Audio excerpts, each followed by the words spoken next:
Welcome back to the Field Hockey and Lacrosse Complex. We are already starting the fourth and the last quarter for today. Check out. No, we're not gonna.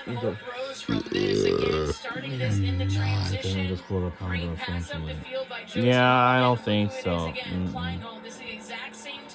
But she looks still okay. Yeah, that's probably the only one. I guess it's fine. Pull up on her? I don't think so. The deflection going off the stick will create the ball to go up in the air to a dangerous area and ruled a penalty corner for Maryland. The aggressiveness with which Hope Rose is playing. Yeah. It looks like a scene we're not ready. Absolutely. You can just get that sense from trying to instill fear in the defense. You said it, and then we got 4 Sundays until the tournament, because once we hit the last Sunday, one of the best all time at Maryland. This is it. She'll move down to Charlotte to train with the national team after she's done with the Terps. All right. The score is very tight here. They'll swap. And because of movement before the whistle on the corner, and we are underway in quarter number 4, and wow, it's getting dark. Midfield line.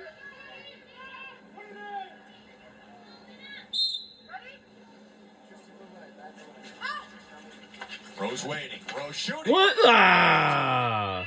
I think you have to give the ball to a direct shot for Rose with as well as she's been playing, and her strikes on the ball and her accuracy on that. That's a good play call. Abby Tamer doing a great job on that fly position, just getting a touch on it. Maryland has a lot of options on attack penalty corners, and Rose is usually the one to wind up and just let it go. Yeah, and it happens so quickly. It's really hard to stop as a goalkeeper. What a good pass, but she's able to get that backswing and strike. The pass cut by the offense. The defense is the key that we need to step up. Rose put Maryland in front 3-1. I don't get no quarter-pounder. Laura Clark responded near the end of the third quarter to draw back within 1. Maryland has led for most of this game. Oh, excuse me.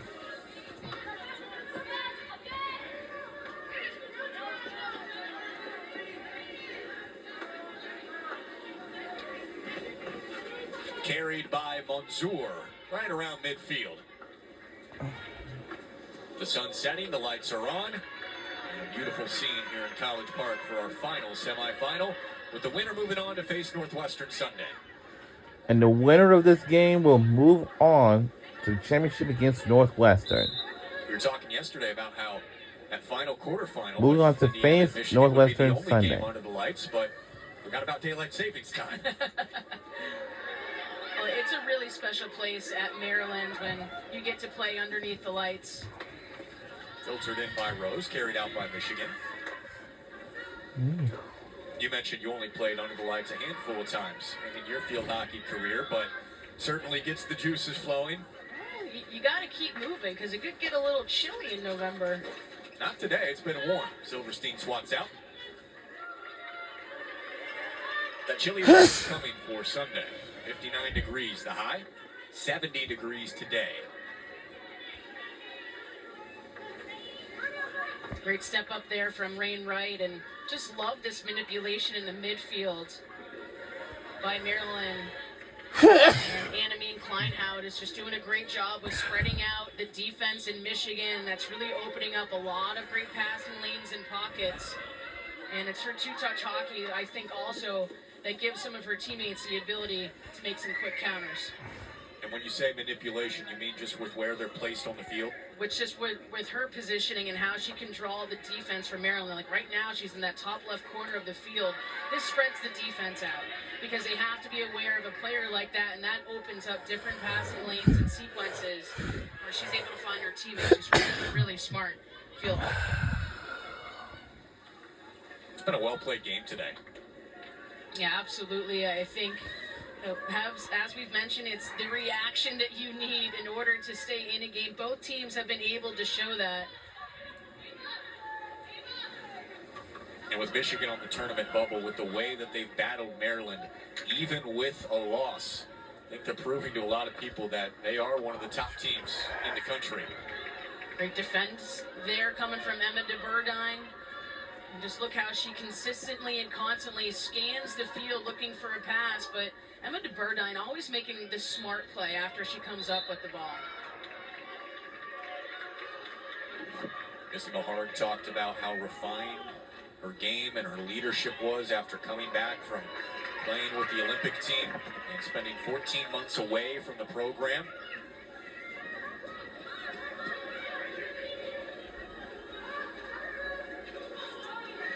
Carried by the freshman Kleinhout. Great tackle there by Burnett. Throw into the circle. Silverstein has to punch. It's a great throw, too. If you can just lay it into a pocket, into the circle, these are really playable balls on the aerials when you can penetrate the circle. Silverstein has had to stand up and punch so many balls out over the last few minutes. She's still standing in the cage with both of her arms up. She's ready at all times. High press here coming from Michigan. Maryland, you start to look at the clock here.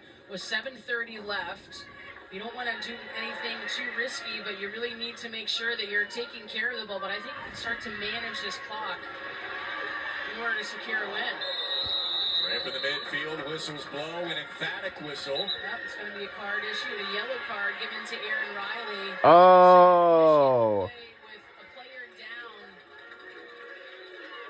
Erin Riley coming in really hard on her reverse stick.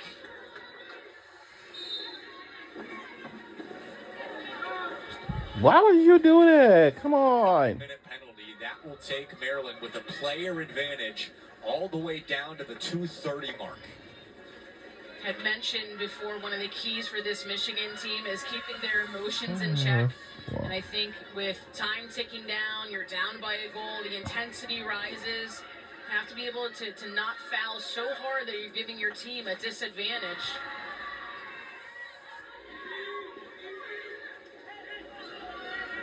How do you balance this if you're Maryland as far as aggression level?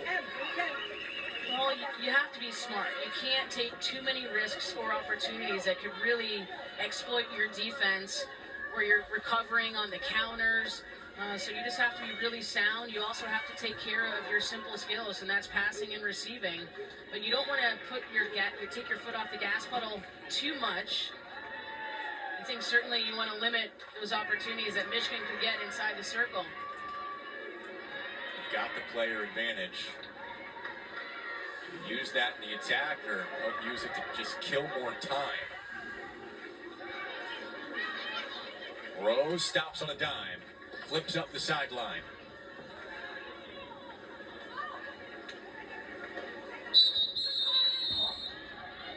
We got another card coming.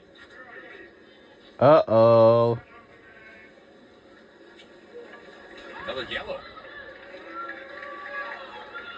Oh, no. Issued by Ben Peters. This play happened on the opposite side of the field. So now if you look, with 6 minutes left, Michigan's going to be able to have a player up for about a minute before that card is released for Maryland.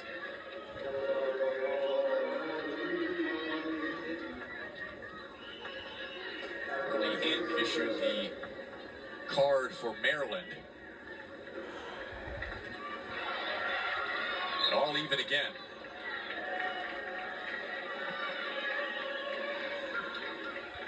Clock at 5.5. Maryland in the driver's seat. Close to a rematch with Northwestern in the Big Ten Championship. Lost in double overtime last year. They would get Northwestern at home this time, though.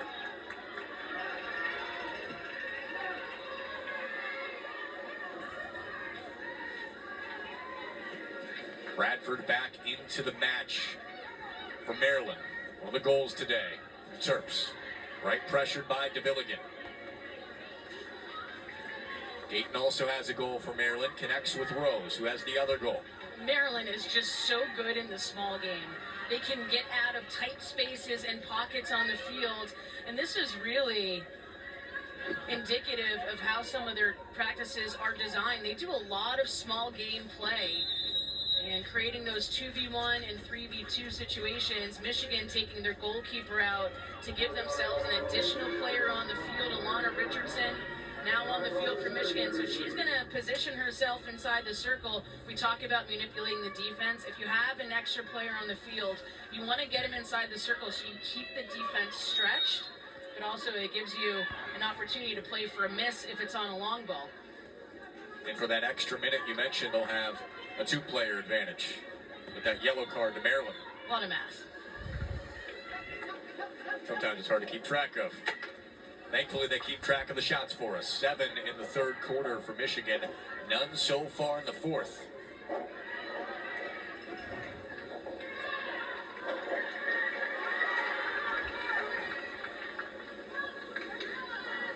Silverstein out of the cage for Michigan. Player advantage right now.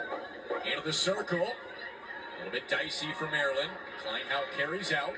Pressure from behind. Oliveros off the turnover. And a restart for the Wolverines. Quickly taken by Clark.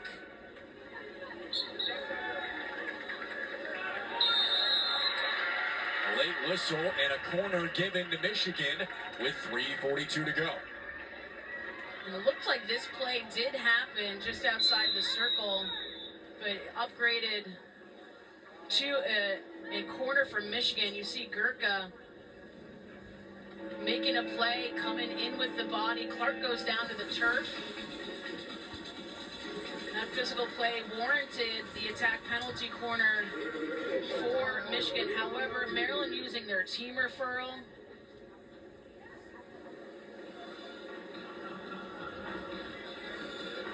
So I believe they're looking to see if there was a foul outside of the circle.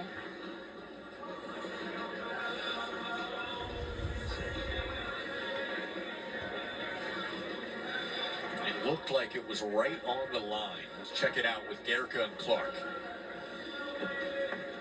This ball with a little lift on it just at the perimeter of the circle. But I think you see that physical play. It's right along the perimeter. Where that contact is made, I mean, their feet are basically on the line. Do you think that's enough to overturn the call? You know, it's hard to say, but the umpires will be able to use every single angle that they have. And some of them we don't exactly have access to. So what you see on your screen is different than what we see for the review. But of course, the umpires ensuring that they're using all of their capability and resources to make sure they make the right call. So the ruling on the field will be confirmed as an attack penalty corner. Maryland loses their video referral. And as we get into more corner situations with this game winding down, that really becomes critical. So Michigan will have a corner. Scored on a couple of them tonight. And you want to key in on Pilar Olivero. She's been the player that has been able to do something on the corner every single time to give Michigan a fighting chance. And seeing how Laura Clark was able to collect the rebound on the last goal, these forwards are going to be looking to do the same thing off the pads of Klobasco. Klobasco just handled her stare down. Now communicates what she received. Insert for Michigan. Up top. Clark with a long shot at the back post. Who made it? Oh! Looks like they will take a look, but for now, we are tied at 3.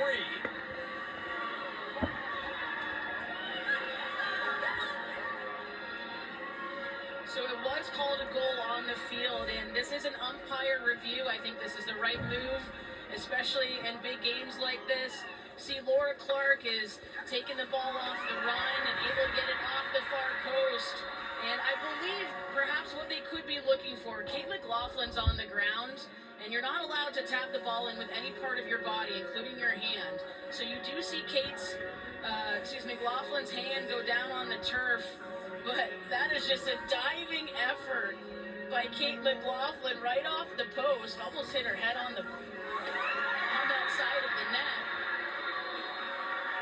It looked like she trapped it with her stick, recollected, and then Yep. poked it in with the end, which Yep. should be legal, correct? Yeah, absolutely. Again, from on the live play, it almost looked like there may have been an interference from a body part. And umpire review, I think, absolutely should be used, especially late in games on big goals that really, have a lot on the line. You see McLaughlin traps it there on her reverse. She actually saves it from going out of bounds. Remarkable focus and taking advantage of a perfect bounce right to her from Rain Wright after that initial shot from Clark. Yeah, that was a tricky bounce too, getting over to that far post, and Rain Wright doing everything that she can to be able to make a play on it. Taking a while, but seemingly clear evidence that this should stand as the game tire.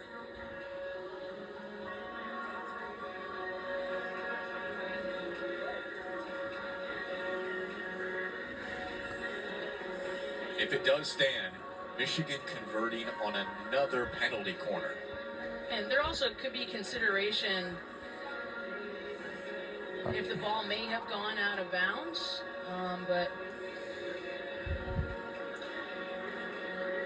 the umpires have made their decision. We'll get you a confirmation here shortly. It was the backside. They're determining that it was the backside of the stick. So the call Wow. on the field as a goal will be overturned. Well, the call is overturned. Umpire review. Yeah, they took a look at it themselves. Off the backside of the stick of McLaughlin as she trapped it and tapped it in. Inches away from giving Michigan the game tire. Instead, they'll have to reset with 3.5 to play.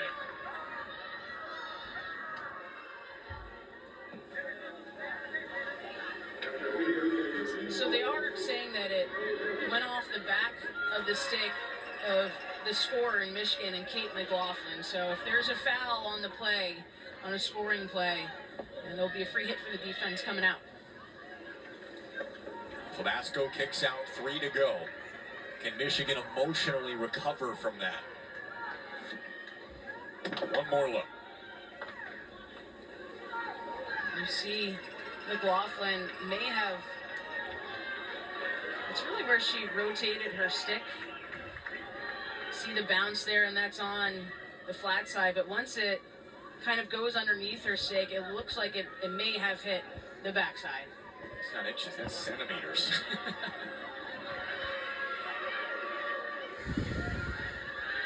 So the yellow card has expired for Michigan. Yellow card still on for Maryland.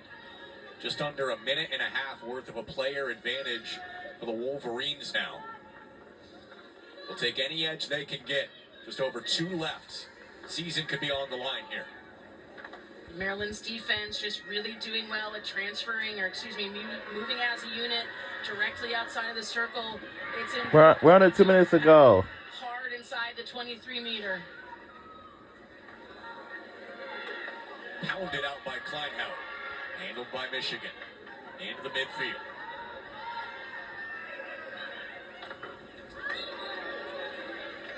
Reminder: college football littering now.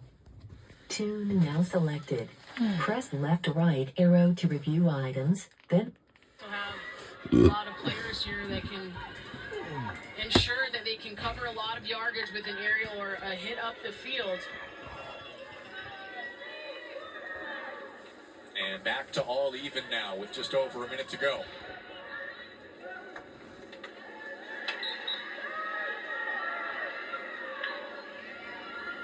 Burnett with urgency. Restart coming. Burnett just outside of the circle. Down to a minute. Bernardi. On the baseline, it was taken.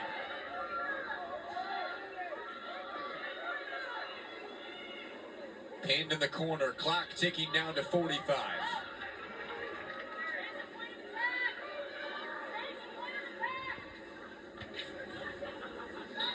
Clark weaving in. Restart for Michigan. Clark. Shot from Monzor. Traffic in front. Still scrambling. Out it comes. Taken away. It's still scrambling. 23 seconds. Great job by Hope Rose, and of course, the awareness just to take it into the corner, to take the clock away. But a penalty corner. Clock stops at 14.4. Last chance. DeVille again trying to get something placed on net. Look at all this action in front of the net. Klobasco still having the vision to stay within the play. Is able to get back on her feet, and then Hope Rose comes over to save the day inside the circle. But a foul. We got 14 seconds left on the clock, so Enough to be upgraded to another attack penalty corner. it's a very tight ball game. Klobasco, and she comes out of the net. Player who does a great If job Michigan standing on the loses, teams, that's on them. communicating back with her If not, defensive unit. And this is what you want in big games like this. You want to have that confidence, that unity as a defensive group. Look at that stare now. Would you be intimidated by that? I am right now. Incredible. Michigan hasn't been. They've scored 2 on penalty corners and nearly just got a third. They need their top execution with the season perhaps on the line here. Clark. Waiting. Shooting. Right in front. oh no! Oh my God! Michigan comes through.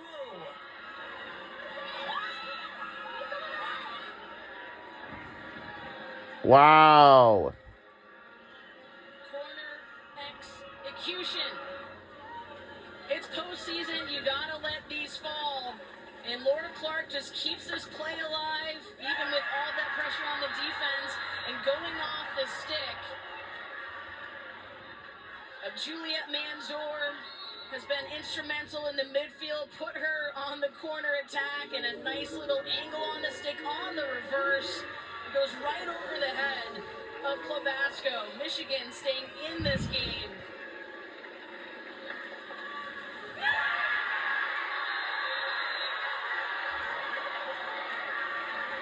Disbelief.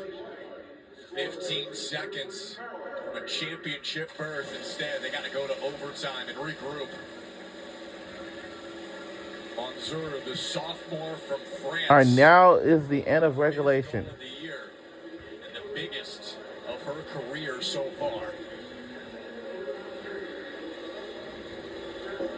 You're taught in college to control the controllables. You can't control the uncontrollables. So when you look at the mindset of what it's like to stay in a tight game all the way down to the wire, you have a goal taken off the board, how do you respond? That really teaches you a lot about the character of your team, and you keep fighting until that last whistle goes. That's what Michigan does. And also, when you're converting on corners at 25%, you have the confidence to just step up to the line and be able to place something on net, because good things will happen if you can finish. And that's been the story of Michigan this season, is their ability to finish inside the circle.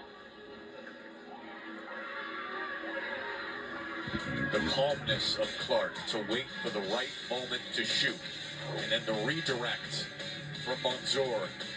Celebration on, but we've still got plenty of field hockey left. Overtime with a championship berth on the Overtime is up next when we return. Man,